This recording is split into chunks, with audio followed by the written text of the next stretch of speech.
ፈርጥ ነው። ሰው የሚቆርበው አልቀረብኩ ጥሩ አይደለም ብሎ ነው። ፍቅር ደንቆት ገብቶት እግዚአብሔር ርቦት እግዚአብሔር ጠምቶት የክርስቶስ ፍቅርን አጓጉቶት የሚቀበል የለም። ጸሎቱም ግዴታ ነው፣ መስፈርት ነው። ካልጸለይኩ አጉል ነው፣ አጋንንት ይጫወቱብታል ብለን የክርስቲያን መስፈርትን ለማሟላት ማለት ነው። ልክ እንደ ዩኒፎርም ማለት ክርስትና ፍቅር መሆኑ ቀርቷል ማለት ነው። በወር አንድ ቀን እንኳን ታስቡታላችሁ። እመቤታችን ድንግል ናት፣ ግን ደግሞ እናት ናት። እንዴት ሊሆን ቻለ ብላችሁ አስባችሁ ታውቃላችሁ? ይህ ኃይል ነው።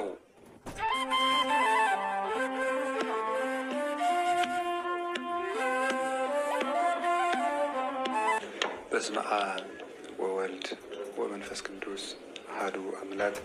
በስመ አብ ወወልድ ወመንፈስ ቅዱስ አሐዱ አምላክ። በስመ አብ ወወልድ ወመንፈስ ቅዱስ አሐዱ አምላክ።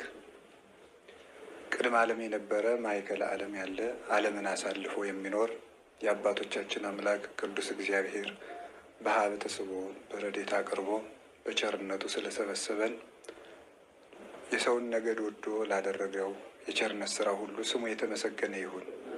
የእመቤታችን የቅድስት ድንግል ማርያም የቅዱስ መስቀሉ የቅዱሳን መላእክት የነቢያትና የሐዋርያት የአበው ረድኤታቸው አይለየን።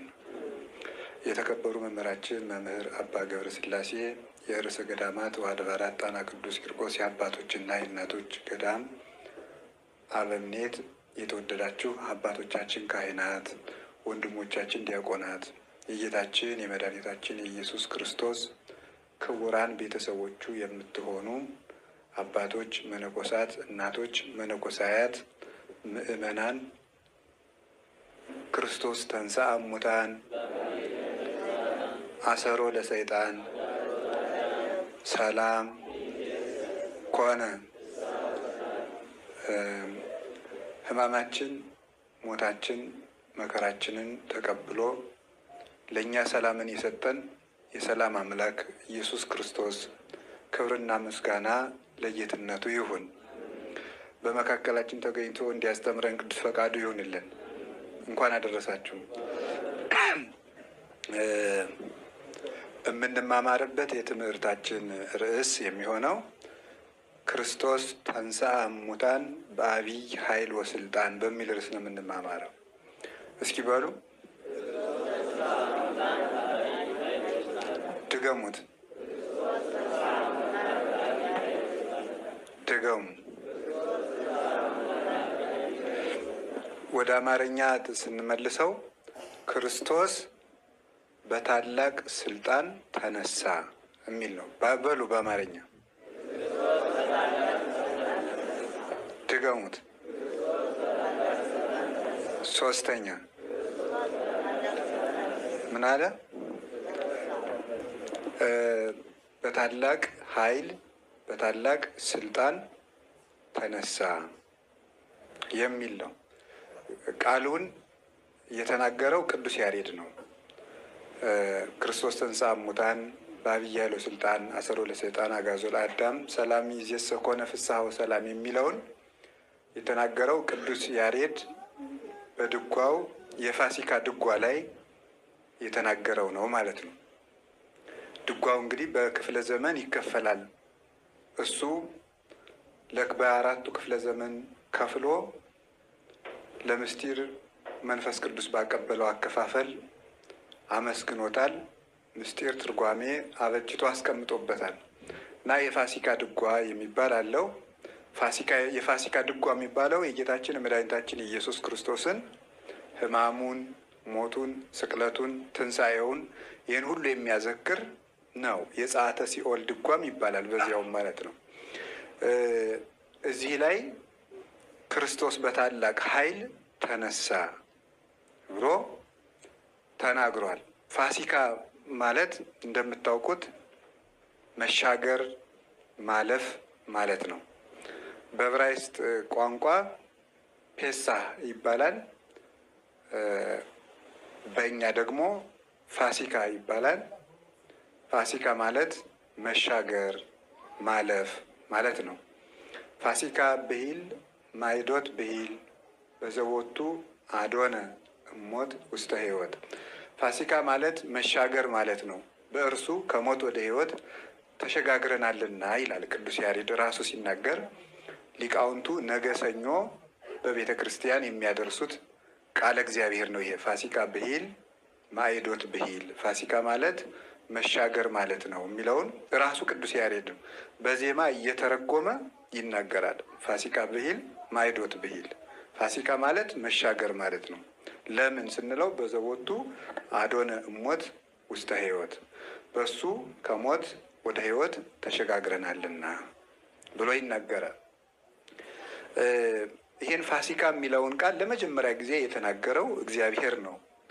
በኦሪት ዘጸአት ምዕራፍ 12 ላይ እስራኤል ከግብፅ በወጡ ጊዜ ይህ የእግዚአብሔር ፋሲካ ነው፣ ወዝንቱ ፋሲካሁ ለእግዚአብሔር አምላክከ፣ ይህ የፈጣሪህ የእግዚአብሔር ፋሲካ ነው፣ የፋሲካ በዓል ነው ብሎ ለእስራኤል የነገራቸው እግዚአብሔር ነው። ሁለት ነገር ስለተደረገላቸው፣ አንደኛ እስራኤል ተሻግረዋል፣ ሁለተኛ አልፏቸዋል። ማለፍ የበጉን ደም በመቃኑ ላይ ቀብተው ሞት እያለፋቸው ይሄድ ስለነበረ ነው። በዚህ ምክንያት ማለፍ ተባለ። ሞት አለፋቸው። ለምን? የበጉን ደም በመቃኑ ላይ ስላየ። በልተው በጉን በመቃኑ ላይ እንዲቀቡት ተደርጎ ስለነበረ እግዚአብሔር አዟቸው ያን እያየ የግብፅ የበኩር ልጆችን የሚቀስፍ መልአከ ሞት ደሙን እያየ ያልፋቸው ነበረ። ስለምን ሲባል በዚያ በግ ደም አንጻር መልአከ ሞት የክርስቶስን ደም አሻግሮ ይመለከት ነበርና በአዲስ ኪዳን የሚደረገውን የክርስቶስን ደም በበጉ ደም አንጻር ተመልክቶ ምሳሌውን ራሱ ፈራው ማለት ነው። የበጉን ደም ፈራው ማን? መልአከ ሞት። ስለዚህ ሞት ደሙን እያየ አልፏቸው ሄደ። በዚህ ማለፍ ተባለ ማለት ነው። አለፋቸው ሞት። ሁለተኛ መሻገር፣ ኤርትራን ተሻግረዋል። ከባርነት ወደ ነጻነት ተሻግረዋል። ነጻነት አግኝተዋል። ከባርነት ተሻግረዋል። እንደገና ደግሞ ከስደትና ከባዕድ ሀገር ወጥተው ወደ እርስት ተሸጋግረዋል። በዚህ ምክንያት ፋሲካ ይባላል። ይህንን በዓል በየዓመቱ በግ እያረዱ እየሰዉ ያስቡታል ማለት ነው። ጌታችን መድኃኒታችን ኢየሱስ ክርስቶስ የጸሎት ሐሙስ ዕለት ማታ ቁርባንን የሰራልን አስቀድሞ የእነሱን የፋሲካ በግ ካረደ በኋላ ነው።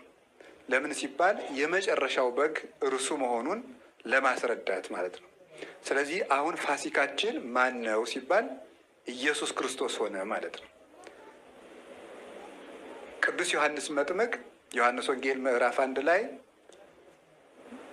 ናሁ በግዑ ለእግዚአብሔር ዘየአትት ኃጢአት ዓለም፣ ነዋ በግዑ ለእግዚአብሔር ዘየአትት ኃጢአት ዓለም፣ የእግዚአብሔር በግ የዓለምን ኃጢአት የሚያስተሰርይ ለዓለም ስርየትን የሚሰጥ የእግዚአብሔር በግ እነሆ ብሎ የተናገረው ያ በትንቢት የተነገረለት የብሉይ ኪዳኑ በግ እርሱ ክርስቶስ ነው ብሎ እየነገራቸው ነበረ።